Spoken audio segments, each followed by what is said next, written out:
Hello everyone, कैसे हो आप लोग।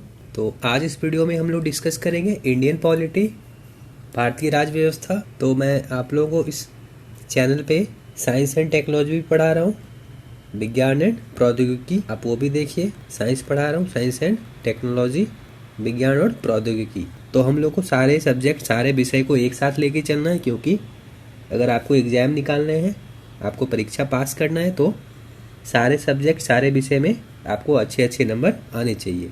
तो जैसे कि मैं इस वीडियो में आप लोगों को यूनियन एग्जीक्यूटिव के बारे में बताऊंगा, संघीय कार्यपालिका। तो इसमें हम लोग देखेंगे, इसमें आप लोगों को देखना है फर्स्ट प्रेसिडेंट, राष्ट्रपति, वाइस प्रेसिडेंट, उपराष्ट्रपति, प्राइम मिनिस्टर, प्रधानमंत्री, and fourth is attorney general of India, Bharat के महान्यायवादी।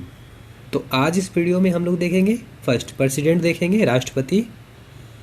तो इससे पहले मैं आपको बताऊंगा, जो राष्ट्रपति और प्रेसिडेंट है, इससे आप कोई भी एग्ज़ाम दो, अगर आपने दिया होगा या आपने क्वेश्चन या आपने प्रश्न सॉल्व किया होगा, बीपीएससी हो, आपका यूपीएससी हो, या कोई भी स्टेट पब्लिक सर्विस कमीशन, कोई भी आप स्टेट या राज्य के एग्ज़ाम देते हैं, या आपका जेपीएससी हो या यूपीपीएससी हो, तो ऐसा कोई भी एग्ज़ाम, ऐसा कोई भी परीक्षा नहीं जहाँ प्रेसिडेंट से क्वेश्चन प्रश्न नहीं आते, राष्ट्रपति से। इस टॉपिक से आपको क्वेश्चन और प्रश्न दिखेगा, हर एग्जाम में दिखेंगे। तो ये आपके लिए बहुत इंपॉर्टेंट है, बहुत महत्वपूर्ण है। तो इसको आप लोग अच्छे से कीजिए, और मैं आपको जितना पढ़ाता हूँ उतना कर लीजिए आप लोग, उससे बाहर क्वेश्चन नहीं आएगा।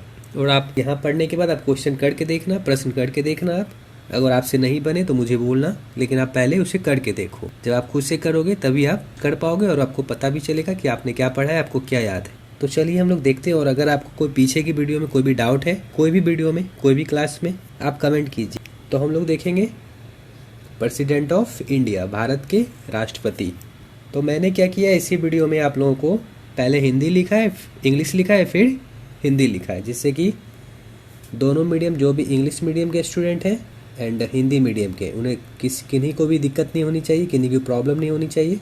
तो हम लोग स्टार्ट करते हैं। प्रेसिडेंट ऑफ इंडिया, भारत के राष्ट्रपति। तो हमारा article 52 says that there shall be a president of India. तो हमारा आर्टिकल 52 क्या कहता है कि हमारे जो इंडिया, जो कंट्री है, इंडिया में एक प्रेसिडेंट होना चाहिए। तो आर्टिकल को हिंदी बोलते हैं अनुच्छेद 52, कहता है कि भारत का राष्ट्रपति होगा। तो ये आर्टिकल आपको क्या बोलता है कि इंडिया में एक प्रेसिडेंट होगा। There will be one president in our country, that is India. तो आप समझ गए कि आर्टिकल भी आपको याद रखना है कि आर्टिकल 52 आपके ऑप्शंस में एग्जाम में आएंगे कि किस आर्टिकल से इंडिया में प्रेसिडेंट होना चाहिए। तो आप क्या बोलोगे, 52। तो अनुच्छेद 52 कहता है कि भारत में एक राष्ट्रपति होगा। ये तो आसान है, आप देख लो। तो हमें क्या देखना है, अगर प्रेसिडेंट है, जैसे कि आप अगर कोई एग्ज़ाम देते हो, बीपीएससी, यूपीएससी, कोई भी एग्ज़ाम आप देते हो, कोई भी परीक्षा देते हो, तो उसमें एक क्वालिफिकेशन होता है, उसमें कोई योग्यता मांगा जाता है आपसे कि ग्रेजुएशन पास होना चाहिए या 12th पास होना चाहिए, एज होना चाहिए, इतनी एज के बाद आप मतलब एग्जाम में फॉर्म नहीं डाल सकते। तो ऐसे ही प्रेसिडेंट बनने के लिए भी एक क्वालिफिकेशन होना चाहिए, क्वालिफिकेशन होना चाहिए। क्वालिफिकेशन मतलब योग्यता। तो वो हम देखेंगे, क्योंकि यहाँ से भी आपके बहुत क्वेश्चन आते हैं, प्रेसिडेंट के, राष्ट्रपति की योग्यता क्या है, क्वालिफिकेशन क्या है उनके बनने के लिए। अगर आपको प्रेसिडेंट बनना है तो क्या आपको होना चाहिए आपके पास। तो आइए हम लोग देखते हैं। तो क्वालिफिकेशन और योग्यता, अनुच्छेद आर्टिकल 52, आर्टिकल 52 बोलता है, में हम देखते हैं कि प्रेसिडेंट का क्या क्वालिफिकेशन और क्या योग्यता होनी चाहिए। तो जो आर्टिकल आ रहे हैं, अनुच्छेद आ रहे हैं, उसे भी आप नोट डाउन कीजिए, उसे भी लिखिए कि कौन से आर्टिकल क्या बोलता है। तो आर्टिकल 52 क्या बोलता है कि इसमें हम क्या देखते हैं, प्रेसिडेंट का क्वालिफिकेशन और योग्यता। तो पहला क्वालिफिकेशन क्या है कि ही must be a citizen of India, वो भारत का नागरिक होना चाहिए। अगर आप भारत के नागरिक हो तभी आप प्रेसिडेंट बन सकते हैं, ठीक है। देखिए मैंने अंडरलाइन कर दिया इंडिया में। तो यहाँ देखिए फर्स्ट क्या है, इंग्लिश में लिखा हुआ है, उसी का सेकंड हिंदी लिखा हुआ है, ठीक है। सेकंड देखिए क्वालिफिकेशन, दूसरा qualification, he must have attend 35 years of as.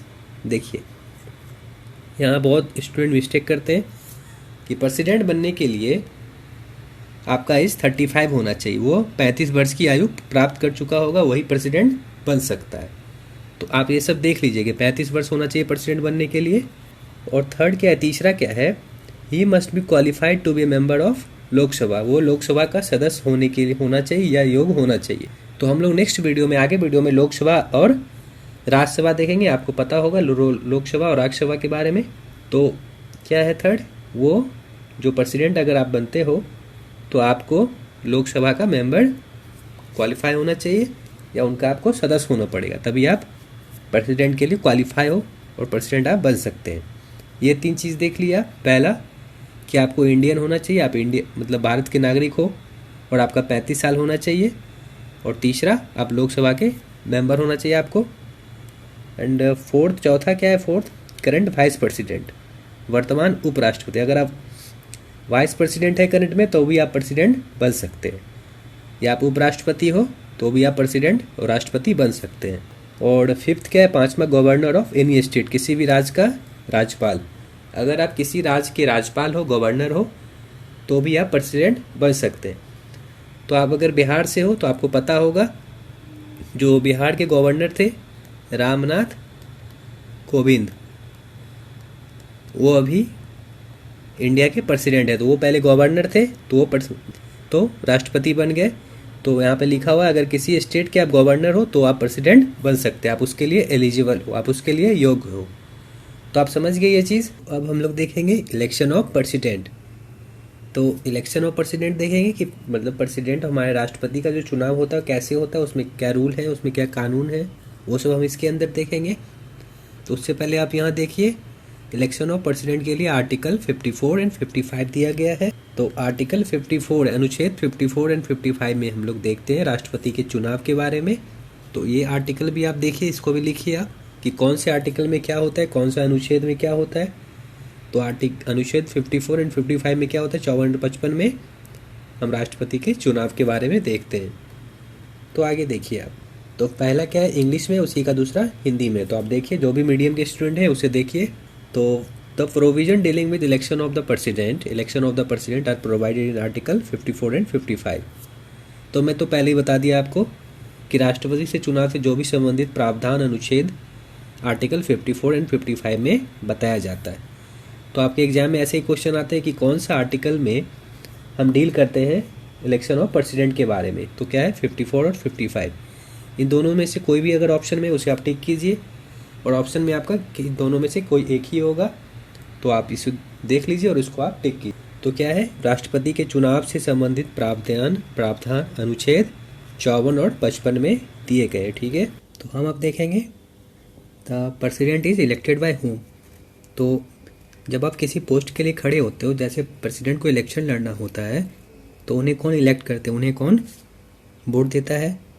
तो राष्ट्रपति का चुनाव किसके द्वारा किया जाता है ये हमें पता होना चाहिए, क्योंकि ये भी आपके एग्जाम में आपके क्वेश्चन आते हैं, आपके प्रश्न आते हैं आपके परीक्षा में। The president is elected by who, that is means the who is giving the vote to the president and राष्ट्रपति का चुनाव किसके द्वारा किया जाता है। तो इसके अंदर आप लोगों को पता होगा जब राष्ट्रपति का इलेक्शन होता है या चुनाव होता है तो आप कभी वोट नहीं देते। आपको पता है ये चीज़ कि राष्ट्रपति के लिए आप वोट कभी नहीं देते।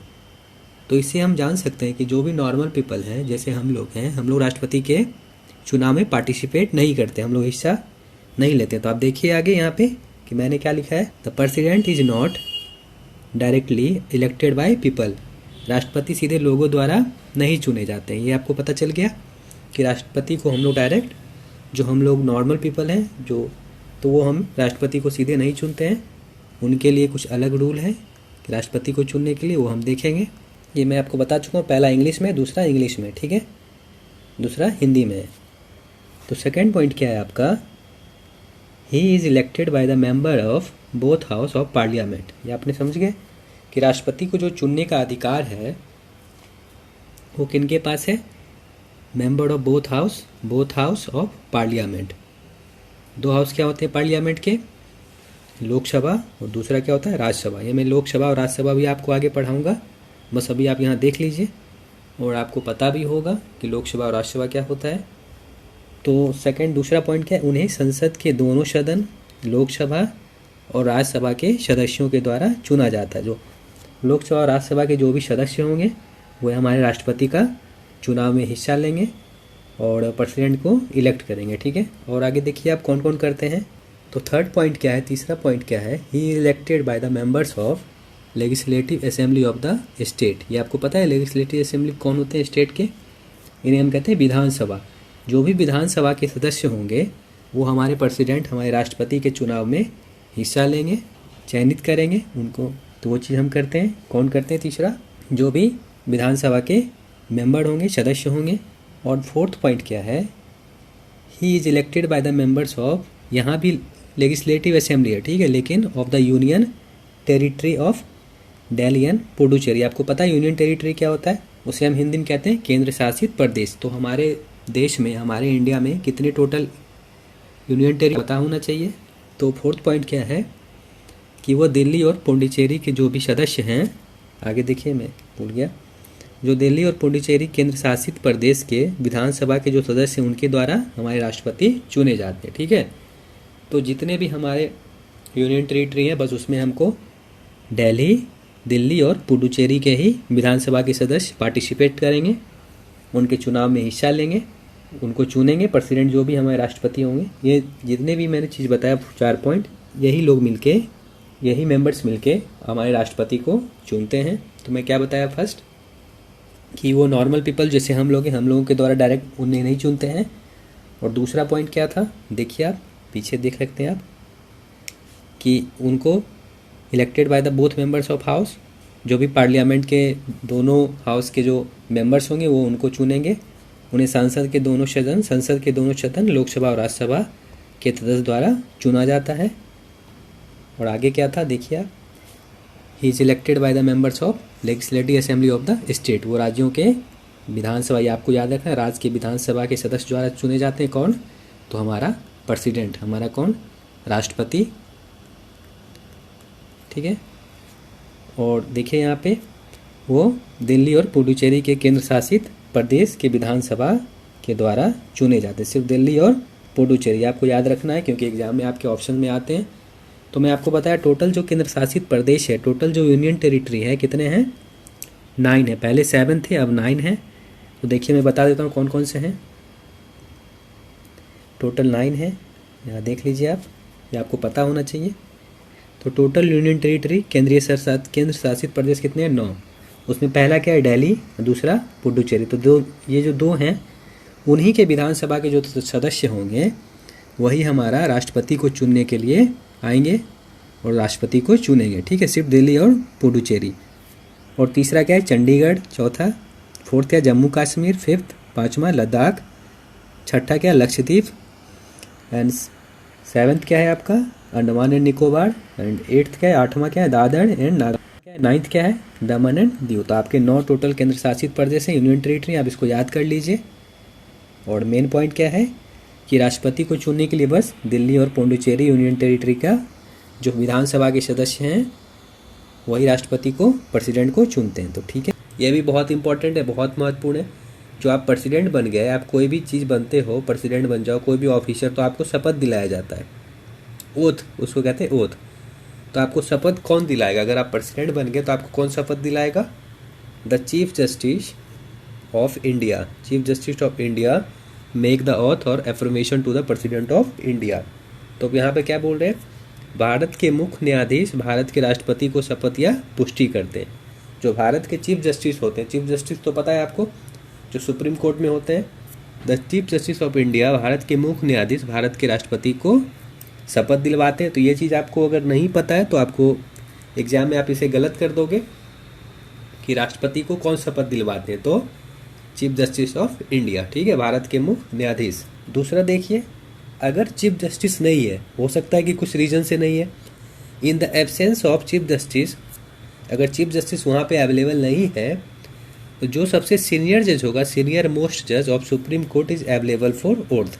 तो अगर आप सपोज मान लो कि आप प्रेसिडेंट बन गए और आपको शपथ दिलवाना है, मुझे आपको शपथ दिलवाना है और चीफ जस्टिस अवेलेबल नहीं है वहाँ पे किसी भी रीजन से, तो जो भी मतलब जब सीनियर होंगे, सबसे सीनियर जज जो होगा सुप्रीम कोर्ट का, वो आपको ओथ दिलवाएगा। तो ये चीज़ आपको पता होनी चाहिए कि सबसे सीनियर जज होगा, क्योंकि ये ऑप्शंस में आते हैं, आपके बहुत एग्जाम में आ चुके हैं। जो सबसे सीनियर मोस्ट जज होगा, मुख्य न्यायाधीश की अनुपस्थिति में सर्वोच्च न्यायालय के वरिष्ठतम, है ना, वरिष्ठतम मीन्स सीनियर न्यायाधीश शपथ के लिए उपलब्ध होते हैं। ठीक है, तो ये चीज़ बहुत आसान है, आप देख लीजिए, आप खुद से ही पढ़ लीजिएगा तो आपको समझ आ जाएगा। मैंने इस तरह से लिखा है यहाँ पे, तो आप समझ गए। ओथ कौन दिलवाएगा प्रेसिडेंट को? Chief justice of India. अगर चीफ जस्टिस अगर अवेलेबल नहीं होंगे तो कौन दिलवाएंगे? सीनियर मोस्ट जज जो भी वहाँ पे हैं, सबसे सीनियर जो भी होंगे सुप्रीम कोर्ट के जज, वो आपको शपथ दिलवाएगा, प्रेसिडेंट को शपथ दिलवाएंगे। यहाँ देखिए आप, ये भी बहुत इंपॉर्टेंट पॉइंट है, इससे भी हर एग्जाम में क्वेश्चन आते हैं। Certain bills require prior approval of president for introduction in the parliament.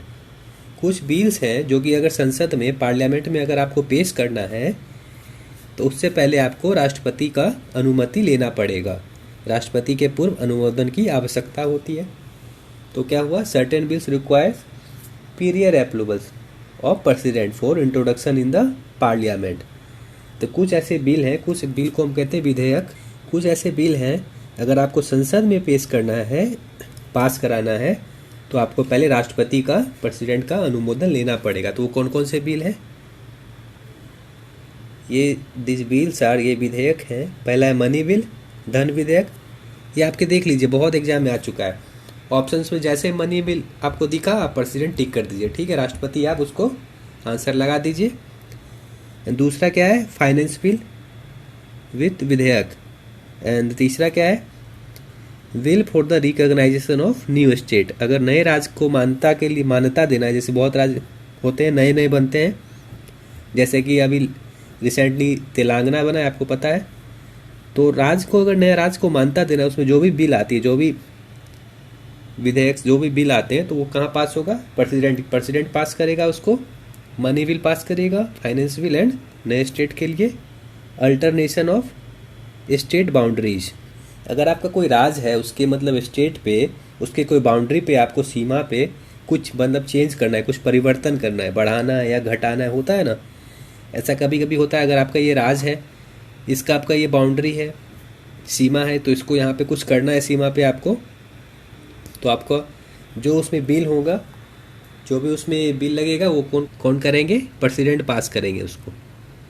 तो ये बिल देख लीजिए आप, क्योंकि हर एग्जाम, हर परीक्षा में आपको आता है money bill, finance bill, new state के लिए, नए राज्य के लिए, और अगर आपका स्टेट बाउंड्री को, राज्य की सीमा को चेंज करना है, तो सारे बिल प्रेसिडेंट से आपको पहले अप्रूवल कराना पड़ेगा, पहले पास करवाना पड़ेगा। ये आपका बहुत ही ज़्यादा इंपॉर्टेंट, क्योंकि बहुत स्टूडेंट को ये चीज़ समझ में नहीं आता, क्योंकि इससे भी बहुत एग्जाम में क्वेश्चन आते हैं, आपके प्रीलिम्स में भी, आपके मेंस में भी। इम्पीचमेंट, उसी को हम लोग रिमूवल कहते हैं। ये आपका आर्टिकल 61 के अंदर आता है। 61 इम्पीचमेंट का मतलब महाभियोग, और रिमूवल का मतलब पता है, निष्कासन। अनुच्छेद 61 में आता है, 61। तो चीज़ें क्या है, आप ये आर्टिकल भी देख लीजिए, क्योंकि आर्टिकल और अनुच्छेद आपके एग्जाम में आते हैं कि कौन सा आर्टिकल में प्रेसिडेंट का, राष्ट्रपति के इम्पीचमेंट के बारे में बातें होती हैं, और अगर प्रेसिडेंट का महाभियोग है, निष्कासन है, तो कौन सा अनुच्छेद में बात होती है, तो कौन सा में बात होती है? 61 में, 61 में। तो प्रेसिडेंट का इम्पीचमेंट का क्या मतलब होता है, मैं आपको पहले बता देता हूँ कुछ इसके बारे में, क्योंकि मेंस में भी आते हैं इससे क्वेश्चन। हमारे देश के संविधान में महाभियोग यानी इम्पीचमेंट का जिक्र किया गया है। तो महाभियोग की मदद से हमारे देश की सदन मीन्स पार्लियामेंट के पास भारत के राष्ट्रपति को उनके पद से हटाने का अधिकार है। ठीक है, मैंने क्या बोला आपको कि हमारे देश में ऐसा रूल बना हुआ है कि भारत के राष्ट्रपति को उनके पद से हटाने का अधिकार है, किनको? पार्लियामेंट को। ठीक है, तो जो हमारा 61 आर्टिकल है, 61 मतलब अनुच्छेद है हमारा, इस आर्टिकल की मदद से राष्ट्रपति को, मतलब प्रेसिडेंट को, उनके कार्यकाल, जो भी आपको उनका काम होता है, उनका वर्क होता है, उनका काल होता है, उसको पूरा करने से पहले ही उनको पद से हटाया जा सकता है। आप समझ रहे हैं मैं क्या बोल रहा हूँ? सपोज कीजिए आपका प्रेसिडेंट है, उनका कार्यकाल, उनका वर्क 5 साल का है, 5 ईयर्स का। लेकिन इम्पीचमेंट में क्या होता है कि हमारे पार्लियामेंट, हमारे सदन के पास ऐसा पावर होता है कि इनको 5 साल से पहले ही हटाया जा सकता है। वही चीज़ हम इम्पीचमेंट में देखते हैं। तो ऐसा क्या होता है राष्ट्रपति के साथ, प्रेसिडेंट के साथ, कि उनको हम पहले ही हटा देते हैं। वो चीज़ हम इम्पीचमेंट के अंदर देखते हैं। और वो किस आर्टिकल के अंदर होता है? 61। कौन सा अनुच्छेद के अंदर होता है? 61। ठीक है, ये आप देख लीजिए, 61 आप याद कर लीजिए। और इम्पीचमेंट का मतलब आप समझ गए कि हम लोग सदन के पास भारत के राष्ट्रपति को उनके पद से हटाने का अधिकार दिया गया है और उनके कार्यकाल पूरा करने से पहले उनके पद से हम हटा सकते हैं। तो आप देखिए कैसे करते हैं ये चीज़, हम कैसे इम्पीचमेंट लगाया जाता है प्रेसिडेंट पे। ये भी 1 है आपका, मैंने गलती से लिख दिया, ये इंग्लिश में। और ये the only condition for the initiation of impeachment of Indian president is the violation of the constitution. इसका मतलब समझे आप? भारतीय राष्ट्रपति के इम्पीचमेंट की पहल के लिए एकमात्र शर्त क्या है? एकमात्र इनिशिएशन क्या है? संविधान का उल्लंघन। अगर वो संविधान का कुछ उल्लंघन करते हैं कुछ भी, तभी हम इम्पीचमेंट कर सकते, तभी हम उनको उनका वर्क पूरा होने से पहले उनको हम हटा सकते हैं। आप समझ गए?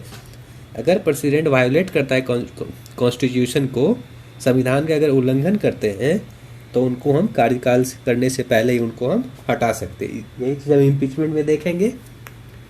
आगे देखिए, आप समझ जाइएगा। देखिए यहाँ पे 2 है, यहाँ पे भी 2 है। इसका मतलब पहला इंग्लिश है, दूसरा हिंदी है।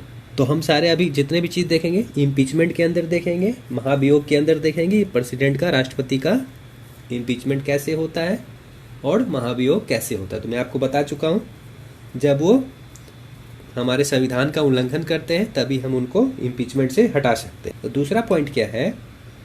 The process of impeachment against the president can be started from the any house. Any house means किसी भी हाउस से। तो 2 हाउस होते हैं, आपको पता है, लोकसभा और राज्यसभा। ये सभा भी, लोकसभा राज्यसभा भी हम देखेंगे आगे। अभी आप बस देख लो कि जो पार्लियामेंट में हाउस होते हैं उसमें 2 हाउस होते हैं, लोकसभा और राज्यसभा। तो हमारा क्या कह रहा है यहाँ पे? The process of impeachment against the president can be started from any house of parliament. किसी भी हाउस से हम इम्पीचमेंट का प्रोसेस स्टार्ट कर सकते हैं, या तो आप लोकसभा से करो या तो आप राज्यसभा से कर लो। तो राष्ट्रपति के खिलाफ महाभियोग की प्रक्रिया संसद के किसी भी सदन से शुरुआत की जा सकती है। मैं वही बात बोला हूँ आपको कि संसद के किसी भी सदन से शुरुआत की जा सकती है। लोकसभा से हो सकती है, लोकसभा और राज्यसभा। ठीक है, यहाँ पे राज्य होगा। थर्ड देखिए आप क्या बोल रहा है? एटलीस्ट 1/4 आप याद कर लीजिए क्योंकि आपके एग्जाम में आता है। At least 1/4 of the member of the house have to write in a letter the charge made against the president and sign that letter।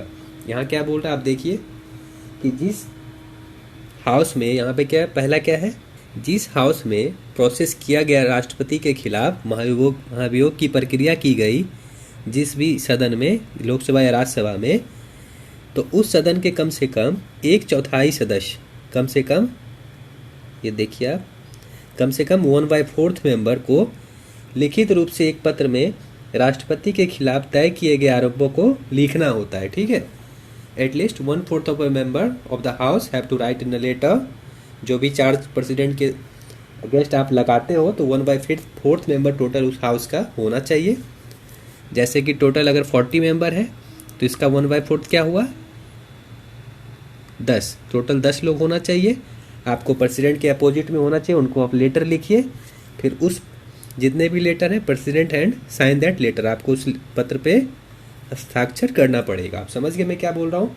कि प्रेसिडेंट के लिए अगर आप इम्पीचमेंट करते हो, महाभियोग का प्रोसेस करते हो किसी भी हाउस में, लोकसभा और राज्यसभा में, तो मान लो आप किसी भी एक हाउस में कीजिए, तो आपका उस हाउस का जितना भी मेंबर है उसका 1/4, 1/4 सदस्य को लिखित रूप से देना पड़ेगा कि प्रेसिडेंट ने आरोप किया है, जो भी आरोप किया आपको लिखना पड़ेगा, और उस आरोप पेपर पे, जो भी पेपर पे आप लिख के देते हो उस पर आपको हस्ताक्षर, आपको अपना साइन करना पड़ेगा। ठीक है, आगे देखिए आप, तो 1/4 मेंबर था, ये आप समझ गए, ये आप याद कर लो कितना होना चाहिए हाउस का, 1/4, 1/4 सदस्य होना चाहिए। आगे देखिए, तो after which this letter given to president, जो भी आप, जब आप 1/4 मेंबर उस लेटर को साइन करते हैं, उस पत्र को साइन करते हैं, तो this letter has to be handed over 14 days advance. इसका मतलब क्या हुआ? जो आप प्रेसिडेंट के पे आप राष्ट्रपति पे आप आरोप लगाते हैं कि जो भी कोई उल्लंघन किया है उन्होंने, तो उसके लिए आपको उनको 14 दिन पहले एडवांस नोटिस देना पड़ेगा। ऐसे नहीं कि हम दिए और उनको रिजाइन करना पड़ेगा, ऐसा नहीं होता। आपको 14 दिन पहले नोटिस देना पड़ेगा, उनको टाइम देना पड़ेगा 14 दिन का, कि आपको भी कुछ अगर उसके बारे में बोलना हो, आपको कोई कोर्ट जाना हो, आपको कोई लॉयर लेना है, तो वो ले सकते हैं प्रेसिडेंट। उनके पास भी पावर होता है। तो 40 डेज इन एडवांस आपको नोटिस प्रेसिडेंट को, राष्ट्रपति को देना पड़ेगा। ये चीज़ याद करिए आप कि कितना दिन पहले आपको नोटिस देना है, 14 दिन पहले। तो राष्ट्रपति को जो पत्र दिया जाता है, इस पत्र को 14 दिनों पहले सौंपना होता है। ठीक है, आप समझ गए। 5th पॉइंट देखिए, the president can also put his defence. में आपको बता दिया, राष्ट्रपति अपने बचाव के भी पक्ष रख सकते हैं थ्रू हिज लॉयर। वो अपना लॉयर रखेंगे और अपने जो भी ऊपर चार्ज लगे हैं उसके बारे में बोलेंगे कि मैंने ऐसा किया है, नहीं किया है, गलत किया, जो भी है। तो राष्ट्रपति अपना बचाव पक्ष भी वहाँ रख सकते हैं, बचाव पक्ष, या फिर अपने वकील जो भी लॉयर हैं उनके के माध्यम से अपने ऊपर लगाए गए आरोप के खिलाफ अपनी बात रख सकते हैं। आप समझ गए। तो ये चीज़ मैं शुरू से आप समझ लीजिए ये चीज़ को, क्योंकि इम्पीचमेंट बहुत ही आसान है, बस बच्चों को समझ नहीं आता, स्टूडेंट को। लेकिन आप आई थिंक समझ गए होंगे इम्पीचमेंट क्या है। इम्पीचमेंट क्या है कि अगर आप प्रेसिडेंट आपका संविधान का उल्लंघन करता है, तभी आप उन पे इम्पीचमेंट या महाभियोग का केस दर्ज कर सकते हैं। और केस दर्ज करने के लिए आपको किसी भी हाउस से 1/4 1/4 मेंबर को उनके खिलाफ पेपर पे साइन करना पड़ेगा कि राष्ट्रपति ने कुछ गलत किया है। और वो जो पेपर आप साइन कीजिएगा तो आपको प्रेसिडेंट को 14 दिन पहले देना पड़ेगा। फिर जब प्रेसिडेंट को लगता है कि मुझे भी, वो अपना बचाव रखेंगे और अपने वकील को लेके आएंगे और अपनी बात रख सकते हैं कि मैंने किया है, नहीं किया, जो भी है। आप यहाँ देखिए, यहाँ आप समझ जाइएगा। जब पहला हाउस, मैंने बोला ना 2 हाउस में से किसी एक हाउस को 1/4 मेंबर देना पड़ता है, किसी एक हाउस को। लेकिन जब दूसरा हाउस भी, if the second house also find the allegation against the president true, अगर दूसरा हाउस भी को भी लगता है कि नहीं प्रेसिडेंट राष्ट्रपति ने गलत किया है, उनको भी लगता है ऐसा, तो even a majority of 2/3 of the parliament of the house also get to remove the president, then the president has to be remove from his office. आप समझ गए ये चीज़। पहला हाउस तो 1/4 मेंबर दिया, पहले मैं बताया था आपको। लेकिन दूसरा हाउस मीन्स व्हाट, अगर पहला लोकसभा है तो दूसरा क्या हुआ, राज्यसभा। 2 ही हाउस होते हैं, लोकसभा या राज्यसभा। तो दूसरे हाउस को भी अगर लगता है कि नहीं प्रेसिडेंट ने सही में गलती किया, राष्ट्रपति ने, तो उस समय आपको बस 2/3 मेंबर आपका अगर चाहे तो प्रेसिडेंट को रिमूव कर सकता है। देन द प्रेसिडेंट को उनका ऑफिस उनको छोड़ना पड़ेगा। अगर दूसरे हाउस को भी अगर लगता है कि प्रेसिडेंट ने गलत किया है, तो यहाँ पे देख लीजिए, आप अच्छे से समझ जाइएगा। अगर दूसरा सदन मतलब जो भी आपका सेकंड हाउस है, लोकसभा और राज्यसभा, भी राष्ट्रपति के खिलाफ लगाए गए आरोप को सही पाता है, अगर सही पाता है, तो उस सदन के भी 2/3 सदस्य का बहुमत भी राष्ट्रपति को हटाने के लिए मिल जाता है। आप समझ गए कि पहला हाउस तो 1/4 मेंबर दे दिया कि प्रेसिडेंट गलत है।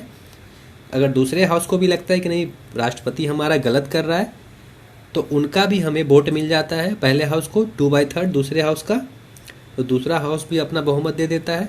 तो राष्ट्रपति को उनके पद से फिर उसके बाद हटना ही पड़ेगा। आप समझ गए पूरा क्या मैंने बोला कि इम्पीचमेंट में हम लोग क्या देखते हैं कि पहले उन पे आप इम्पीचमेंट लगाइए। इम्पीचमेंट कैसे लगेगा, अगर राष्ट्रपति ने संविधान का उल्लंघन किया है तो किसी एक हाउस राज्यसभा या लोकसभा को 1/4 1/4 मेंबर को साइन करना पड़ेगा प्रेसिडेंट के खिलाफ। उसके बाद प्रेसिडेंट अपने 14 दिन पहले उनको नोटिस दीजिए, और जब प्रेसिडेंट को लगता है कि हाँ मुझे भी अपना बचाव पक्ष रखना चाहिए, तो वो अपना वकील को रखेंगे। बट उसके बाद भी दूसरे हाउस को भी लगता है नहीं प्रेसिडेंट ने सही में गलत किया है, राष्ट्रपति ने गलत किया है, तो पहला हाउस जो पहले 1/4 उनको दिया था पेपर साइन करके, तो उनके दूसरे हाउस से भी उनको मेंबर मिल जाता है, 2/3 सदस्य की बहुमत मिल जाती है प्रेसिडेंट को हटाने के लिए। तो उसके बाद राष्ट्रपति को हटना ही पड़ता है। आप समझ गए। तो आसान है, एक बार आप खुद से पढ़ लीजिए। अगर आपको फिर भी दिक्कत होगा तो आप मुझको बोलिएगा, कमेंट कीजिए, मैं आपको फिर से बता दूंगा। प्रेसिडेंट खुद भी रिजाइन कर सकते हैं by writing to vice president. ये आपका बहुत इंपॉर्टेंट है, ये आपके एग्जाम में आते हैं कि अगर प्रेसिडेंट को रिजाइन करना है तो किसको लेटर लिखेंगे। राष्ट्रपति हमेशा को रिजाइन करना है तो उपराष्ट्रपति को पत्र लिखकर इस्तीफा दे सकते हैं। आप समझ गए, ये इंपॉर्टेंट है, छोटा पॉइंट है लेकिन इंपॉर्टेंट है, इसको याद कर लीजिए। तो आप आगे देखिए, तो राष्ट्रपति जो हमारा प्रेसिडेंट, उनका कुछ पावर होगा तभी तो प्रेसिडेंट बने हैं। राष्ट्रपति की शक्ति और कार्य देख लेते हैं, इससे भी बहुत आपके एग्जाम में प्रश्न आते हैं। बीपीएससी का अगर आपको तैयारी कर रहे हो तो आप पीछे कोई भी साल के क्वेश्चन देख लीजिए, उसमें राष्ट्रपति का जो पावर है, शक्ति है, उससे क्वेश्चंस आते हैं। कम से कम 4 से 5 क्वेश्चन बहुत आसान आ जाते हैं, इतना छोटा टॉपिक। देखिए मैं बताता हूँ, आपके सारे एग्जाम में सारे प्रश्न, सारे क्वेश्चन बन जाएंगे आपके। पहला पावर क्या है प्रेसिडेंट के पास, राष्ट्रपति के पास? He has power to appoint prime minister. उनके पास प्रधानमंत्री को नियुक्ति करने की शक्ति होती है।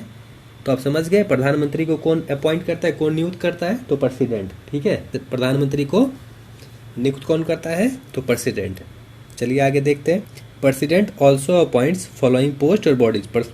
और कौन कौन सी पोस्ट, कौन कौन सी बॉडी को प्रेसिडेंट अपॉइंट करते हैं, नियुक्त करते हैं, आप देख लीजिए। पहला क्या है? जज ऑफ सुप्रीम कोर्ट और हाई कोर्ट, सर्वोच्च न्यायालय और उच्च न्यायालयों के या न्यायाधीश। आपको मैं एक चीज़ बता देता हूँ, कोई भी एग्ज़ाम दो आप, कोई भी परीक्षा दो, मुझे हिंदी उतनी आती नहीं, सॉरी, तो उसमें जैसे ही आपको जज के बारे में पूछा जाए, जज जैसे ही लिखा हो या न्यायाधीश लिखा हो, जज या न्यायाधीश लिखा हो, और पूछा जाए कौन नियुक्त करता है या कौन अपॉइंट करता है, तो अगर ऑप्शन में प्रेसिडेंट दिया हुआ हो, आप उसको बिना कुछ सोचे समझे उसको आप टिक कर दीजिए। अगर ऑप्शन में राष्ट्रपति दिया हुआ हो तो आप उसको टिक कर दीजिए, आपका आंसर वही होगा। तो जज और सुप्रीम कोर्ट के, हाई कोर्ट के जज और सुप्रीम कोर्ट हाई कोर्ट के जज, सर्वोच्च न्यायालय और उच्च न्यायालय के न्यायाधीश। आप समझ गए प्रेसिडेंट के पास क्या पावर है। और भी पावर है, देखिए आप। तो गवर्नर जो होता है स्टेट का, एक राज्यपाल जो होते हैं, उनको भी प्रेसिडेंट नियुक्त करते हैं, प्रेसिडेंट अपॉइंट करते हैं। ये चीज़ आप देख लीजिए, ये आप याद कर लीजिए, आपका हर एक। और ये आपका 2 होगा, ये दोनों सेम है। अटॉर्नी जनरल ऑफ इंडिया, मैं भी आपको पढ़ाऊंगा अटॉर्नी जनरल ऑफ इंडिया के बारे में, बस अभी आप देख लीजिए। जो भारत के महान्यायवादी होते हैं, इनको भी प्रेसिडेंट अपॉइंट करते हैं, नियुक्त करते हैं। एंड तीसरा क्या है? कैग, इसको कैग भी बोलते हैं, एग्जाम में कैग भी लिखा आ सकता है शॉर्ट फॉर्म में। Controller and auditor general of India, Bharat के नियंत्रक और महालेखा परीक्षक, इनको भी प्रेसिडेंट अपॉइंट करते हैं, नियुक्त करते हैं। आगे देखिए, members of UPSC, union public service commission. UPSC तो पता है आपको, जो एग्ज़ाम देते हैं आप। तो जो भी यूपीएससी के मेंबर होते हैं, संघ लोक आयोग सेवा के जो भी सदस्य होते हैं, उनको आपको जो राष्ट्रपति है वही अपॉइंट करते हैं। तो आगे देखिए आप, यहाँ पे पॉइंट में मिस्टेक हो गया है, यहाँ पे आपका 3 है, यहाँ आपका 4 है, यहाँ आपका 5 है। ठीक है, तो मेंबर्स ऑफ यूपीएससी को आप प्रेसिडेंट अपॉइंट करते हैं। 6 क्या है? सेम नंबर वाले सेम है, ठीक है, इंग्लिश में लिखा और दूसरा हिंदी में लिखा हुआ है। तो आपका चीफ इलेक्शन कमिश्नर होता है, मुख्य चुनाव आयुक्त होते हैं, उसको भी आपका राष्ट्रपति और प्रेसिडेंट आपको नियुक्त करता है, अपॉइंट करते हैं। तो देख लीजिए कितने पोस्ट को प्रेसिडेंट अपॉइंट करते हैं, आप सब याद कर लीजिए क्योंकि सारे एग्जाम में आपके आते हैं। 7वां क्या है? 7th क्या है? मेंबर्स ऑफ इलेक्शन कमीशन, चुनाव आयोग के सदस्य को हमारा राष्ट्रपति नियुक्त करते हैं। 8th क्या है? फाइनेंस कमीशन, वित्त आयोग, इसको भी हमारा राष्ट्रपति नियुक्त करते हैं, अपॉइंट करते हैं। एंड 9th क्या है? Director of IIT and NIT. IIT NIT पता है आपको, जो कॉलेज है, तो उनके जो डायरेक्टर होते हैं, उसको निदेशक होते हैं, उसको राष्ट्रपति और प्रेसिडेंट ही अपॉइंट करते हैं, नियुक्त करते हैं। तो आप समझ गए ये चीज़ कि प्रेसिडेंट हमारा राष्ट्रपति किन किन चीज़ों को, किन किन लोगों को नियुक्त करते हैं और अपॉइंट करते हैं। तो ये चीज़ आप याद कर लीजिए, बहुत ही आसान है। ये चीज़ मैं बता चुका हूँ आपको जब आप स्टार्टिंग अभी पढ़े हो। तो यहाँ लेकिन मैं एक टेबल में लिख दिया हूँ आर्टिकल, जिससे कि आपको पढ़ने में आसानी हो। ये आपका आर्टिकल है और ये आपका जो भी आर्टिकल का यूज़ होता है वो आपके आगे लिखा हुआ है। ये चीज़ आप खुद देख लीजिए।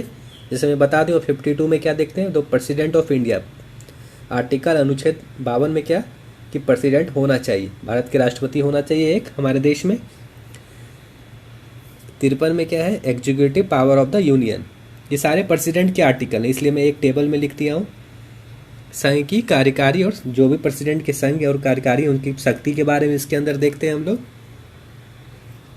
और 54 इलेक्शन ऑफ प्रेसिडेंट, भारत राष्ट्रपति का जो चुनाव होता है हम 54 अनुच्छेद में देखते हैं। तो आपसे एग्जाम में ऐसे क्वेश्चन आते हैं प्रश्न में, कौन सा अनुच्छेद कौन सा आर्टिकल में राष्ट्रपति के चुनाव के बारे में बताया जा रहा था। आपको 54 और 54 आपको आंसर आपको मारना है, ठीक है। 55 देख लीजिए, वैसे ही राष्ट्रपति के चुनाव का तरीका देखते हैं 55 में। 56 में क्या देखते हैं, राष्ट्रपति के पद का कार्यकाल कितने टाइम का कार्यकाल होता है, term of office of president. 57 में क्या देखते हैं हम लोग, एलिजिबिलिटी क्राइटेरिया फॉर री इलेक्शन, अगर प्रेसिडेंट दोबारा री इलेक्शन के लिए जाना चाहते हैं पुनः चुनाव के लिए तो क्या उसके बारे में हम देखते हैं 57 में। 58 में क्या देखते हैं, क्वालिफिकेशन, राष्ट्रपति का क्वालिफिकेशन और योग्यता। 59 में क्या देखते हैं, कंडीशन ऑफ प्रेसिडेंट ऑफिस, राष्ट्रपति कार्यकाल की कुछ शर्तें होती हैं वो चीज़ हम देखते हैं। और 60 में क्या देखते हैं, ओथ, जो प्रेसिडेंट को शपथ दिलाया जाता है। मैं बताया आपको राष्ट्रपति को कौन शपथ दिलवाते हैं, चीफ जस्टिस ऑफ इंडिया, अगर वो नहीं है तो जो भी हमारे सीनियर जज होंगे सुप्रीम कोर्ट के वो हमें प्रेसिडेंट को शपथ दिलवाएंगे, ठीक है। और 61 क्या, 61 इम्पीचमेंट के बारे में हम लोग देख लिए, जो राष्ट्रपति का इम्पीचमेंट कैसे करवाया जाता है, महाभियोग। तो ये आर्टिकल आप याद कर लीजिए कौन सा आर्टिकल में क्या है, बस इससे ज़्यादा नहीं याद करना है आपको। तो यहाँ देखिए आप, इसमें मैंने बताया आपको प्रेसिडेंट ऑफ इंडिया, जितने भी आपके अभी इंडिया में जितने भी प्रेसिडेंट बने हैं उससे भी आपके एग्जाम में कभी कभी आते हैं क्वेश्चन, प्रश्न आते हैं, भारत के राष्ट्रपति कौन है, सबसे पहले कौन थे, अभी कौन है, और कभी कभी 20 के भी आ जाते हैं। जैसे कि अगर आपसे क्वेश्चन अगर टफ बनाना आपसे पूछ दिया जाए कि 11वें नंबर पे 11वें नंबर पे भारत के राष्ट्रपति कौन थे, आप कैसे बताओगे। तो अगर आपको पूरे प्रेसिडेंट के लिस्ट पता है तभी आप बता पाओगे। आप आसानी से एक बार में बहुत कम टाइम में आप आंसर लिख सकते हो अगर आपको पता है 11वें नंबर पे प्रेसिडेंट कौन है। तो इसलिए मैंने एक टेबल बना दिया, आप यहाँ पे देख लीजिए। यहाँ पे देख लीजिए आप, पहला क्या है, नेम, जो भी आपके राष्ट्रपति हैं, पीरियड मीन्स काल, जो भी समय में थे, जो भी टाइम में थे आपके, तो वो चीज़ देखिए आप। तो फर्स्ट पे कौन थे, डॉक्टर राजेंद्र प्रसाद, पता है आपको इंडिया के सबसे पहले राष्ट्रपति, सबसे पहले प्रेसिडेंट कौन थे, डॉक्टर राजेंद्र प्रसाद। तो पीरियड उतना एग्जाम में आता नहीं, बस मैंने लिख दिया है। अगर आपके पास टाइम है तो आप ये भी याद कर लीजिए कि कितने से कितने टाइम में थे हमारे राष्ट्रपति।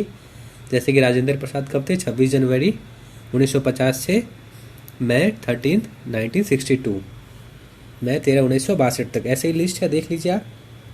तो ये चीज़ मैंने हिंदी में नहीं लिखा नाम, क्योंकि इसमें तो ज़रूरी नहीं है, आई थिंक ये तो नाम है।